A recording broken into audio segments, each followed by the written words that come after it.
Good morning, friends. I had a wonderful weekend spent at the Homesteaders of New England conference, and I totally forgot to film much of anything. I spent the whole time just kind of enjoying it, learning from the various speakers and seeing awesome people like Jessica Sowards and Morgan Gold and Rick from Welcome to My Cape Cod Life and Jack from the Mindful Homestead and so many other people, and some of you, my viewers were there and came to say hi, and that was awesome. Just such a great time. Well, I have some very hungry and thirsty goats, so I'm going to go do chores, and I'm going to show you just the handful of clips that I did remember to take during this time, and I'll meet you back once the goats are fed.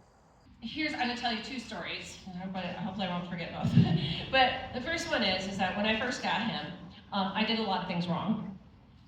Why not? He's my first LGD, So I put him in a kennel. And then the birds were outside of the kennel. So why is that wrong?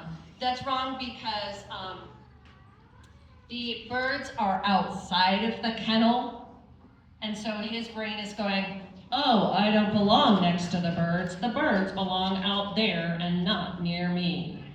We can't change immediately the world that we live in, but we can change how we frame it.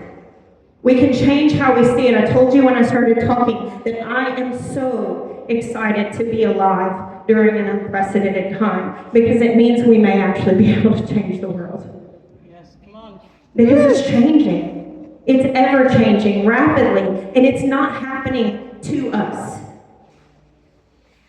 I want to see my place at the table and the impact I'm having, and I started to believe these things several years ago. And the fact that you're sitting here listening to me now is all the proof I need to show you that it works.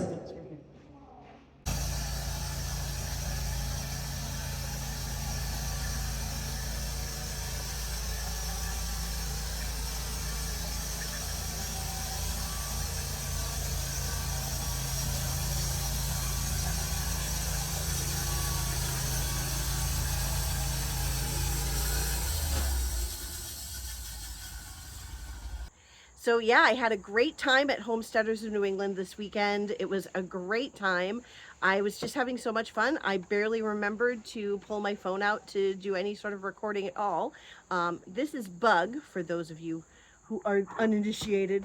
Bug was left behind in the mobile home with her adult son that we've named Sable. I guess this girl also previously went by the names of Rufus and Mama Kitty, but we call her Bug. And Sable's previous name was Little John, but we didn't know that when we named him Sable, so their names have stuck. These are the new names. Huh. I don't think you mind. Huh, Bug. She's such a sweet kitty. Doesn't even matter that I'm allergic. I just have to put my face in. She is a wonderful, like, grade A barn cat, let me tell you. You're fantastic. All right, but we're not here to meet the cats today. Today, we're going to meet the goat herd. So a couple videos ago, I told you the story of what happened to my goat Stella, and I introduced you to her beautiful babies, who, let's see if we can convince one of them to come on over. Hello, of course it's Cleo. Sweet Cleo. Oh, she's my sweet little baby. But what we have here, see if I can get her to want to come in a little closer. This is my new girl, and her name is Sugar. Why I'm so excited about Sugar, aside from her amazing udder and all the awesome udders in her mother's line. Her sister's is beautiful, her mother's is beautiful, her auntie's. But Sugar here is polled, which means she is naturally hornless. Now, I don't know too much about her personality just yet, except that, we're going to sit on the ground with her here. Sugar is definitely the right name for her. She is sweet as sugar. Oh, she just lives for ear scratches and snuggles and love. And she's not a mouthy goat, so she's not always biting at me like Cedric. Ugh. But she's just a sweetie pie. This is what she wants from life. She wants some good hay, some good minerals, some weeds to munch on, and somebody to just stand here and give her pets all day long. Oh. As for her coloring, which again, I'm going to emphasize does not matter at all in breeding, but it's still fun to speculate what the kids are going to look like. She is what's known as gold with extensive white because most of her body is white. White is not a color in goats. It's just an overlay of their actual color or pattern. And I would guess that this girl is probably, I don't know, because I've never seen her kids. She's actually only had one baby so far. She is 3 years old. Huh, sweetie girl. She's just gonna stand here this whole time and just be loved on. But I would guess because her sire and dam are both gold, and her grandparents, she has one gold on each side, and then I think both of her grand dams, so both of her grandmothers, I think, are black. So it's possible that either of her parents carry black, and then from there it's possible that one of them could have given her black. So she could be, hi, you talking to the Bucks? You talking to Jupiter? We'll go see Jupiter later. Well, you're not going to go see Jupiter until the end of October. So we're going to talk about breeding plans another time. But one we can say is Sugar here will be bred to Jupiter, and you'll meet him in a bit. I had to stand up because I was getting mobbed, but possibilities for her is that she carries 2 copies of gold, making her homozygous gold, meaning that all of her babies might end up gold. That's just going to be the only option because gold is a dominant color in goats. Fun facts. This sweet girl is Holly, and I have to hold her here a little bit because, not because she wants to get away from me, but because she's not used to our livestock guardian dog, Astrid, who is just over on the other side of the fence there, and she's just kind of looking like she does not want to be around her. She's used to dogs, just not to our dog. And Astrid's still a puppy, and you know, has her crazy puppy energy every once in a while. So she's still kind of settling in, but actually she is super affectionate. Oh, she's such a sweet girl. We call her Holly, but Holly is not her actual name. Her registered name was Houndstooth, and that just sounded kind of cumbersome for an everyday name, so we call her Holly. Oh, she's a good girl. She's just a little nervous at the moment. Holly is 6 years old, so she's a little bit of an older girl. We'll probably breed her, you know, 2 or 3 times and then see kind of how she is and whether or not she's got to be retired. It all depends kind of on the individual goat, but sometimes goats are bred up to 9, 10, 11 years old. It all just depends on the goat, and yeah. Oh, see, she's looking for Astrid. It's okay, Holly. It's okay. Holly is beautiful. Her udder is beautiful. Her dam was a champion goat. She's got a beautiful sire. I'm excited to see what she's going to do for the herd. Whoop. Okay, so the dog pressure got to be a little too much for her, and I had to let her go to where she could just walk around and browse and be more comfortable. But Holly is what we call a chocolate, and that's a modifier gene that changes all of the black hairs on a goat to brown and gives her sort of a chocolate look. However, the way her shading is, I actually think that she is a chocolate Chamazé, and one of my goat mentors, when I sent her the picture, she confirmed that. She's pretty sure that she is also a chocolate Chamazé. We won't see that in this year's kids. We won't be able to prove it out because I'm breeding her to a buck who is Chamazé. So if we get Chamazé kids, it could just be because of him. Next year, I'll breed her to Jupiter, who is black, and if we get Chamazé kids from that, then it's fully confirmed.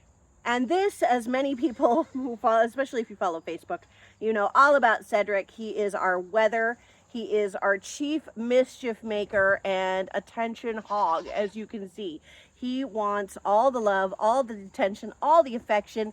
He wants to constantly be kissing and nibbling and biting, because that's what he does. He's a monster, but we love him. He is a lovable monster, and he does all the silly things. Huh, don't you? You do all the silly things.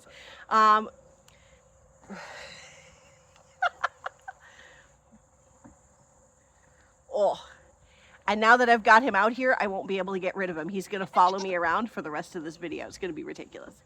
This is my hardest to film goat, and I was able to snag her, so here we go. We're gonna get her some film, and she's generally a very shy goat. Oh, look at her, she's being shy.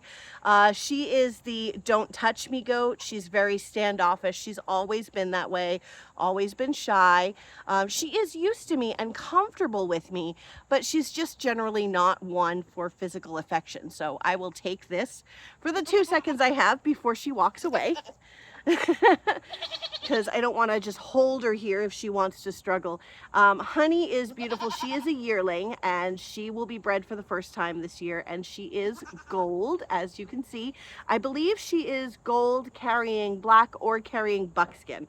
Her sire was buckskin, but he also carried black, and her dam was black, and I can't remember what her grandparents were, but we'll have to see how her kids come out this year. We'll find out what colors she carries, but she did very well in her first show this year. She came 12th, which doesn't sound like a lot, but it was 12th out of 29, and there were a lot of the big herds in the area there, so that was pretty decent. So we'll see how we do in our second show with a little less big hitter competition.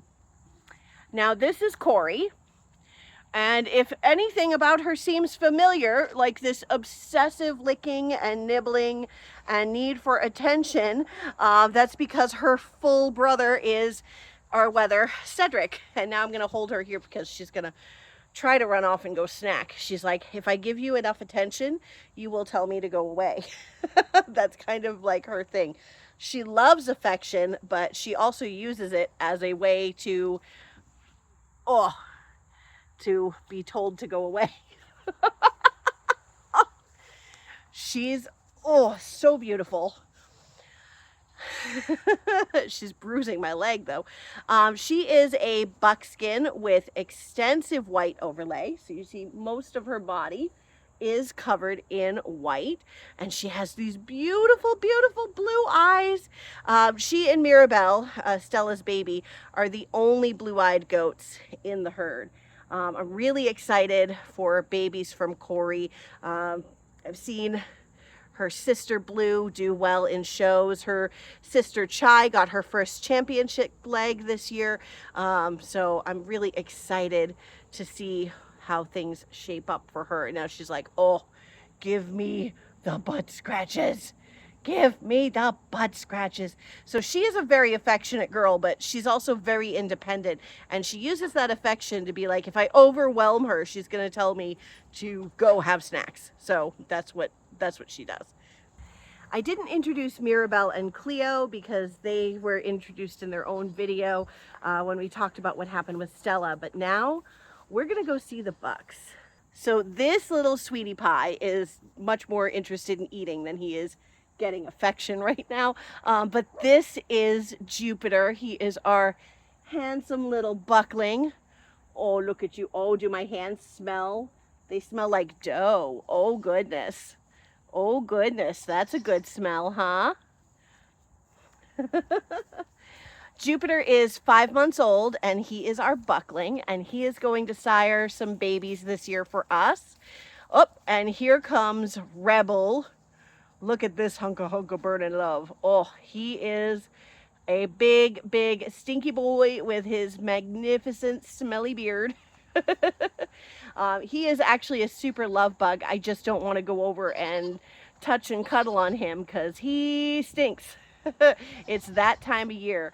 But Rebel is Haymaker Farm Rebel Heart. He came to us from Haymaker Farm, and we were really lucky to be able to get him because he's amazing. He's a proven sire. He's got some beautiful daughters, one of which I've seen has done very well in the show ring. So he comes with some wonderful genetics for his legs, his length, his brisket, wonderful milking genetics from his dam and his grand dam. It's just fantastic breeding all over. Most of his family comes from Old Mountain Farm, like in very close, like his dam, her parents, his grandparents on his sire's side. It's just boom. He's a grandson of Bold Elk, which if you follow show goats, that says enough right there. Look at this little puppy dog followed me. Oh, he is covered in moon spots. That's part of why we named him Jupiter, because he's got more moons than Jupiter. But also his sire Zeus, I fell in love with him.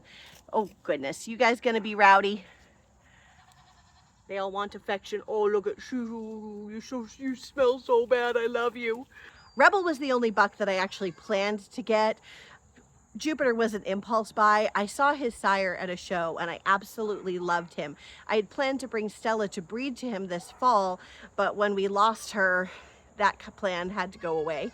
But then I was given the opportunity to purchase one of his sons, and Jupiter's just gorgeous, so I think he's gonna do very, very well for us. Well, aside from little Mirabelle and Cleo, who you already met in their video about their mama, that's the whole herd. I'm really, really excited. We're gonna breed all 4 of the older does. That's Corey, Honey, Sugar, and Holly. They're all gonna get bred this year, and we're gonna have anywhere from, I don't know, 8 to 12 babies bouncing around, playing on the log pile. It's gonna be amazing. So I will see you guys next time. We're gonna talk about the breeding plans a little more in depth. We're gonna talk about color genetics in babies and getting the farm ready for the fall and all of that. So I'll see you then. Bye-bye.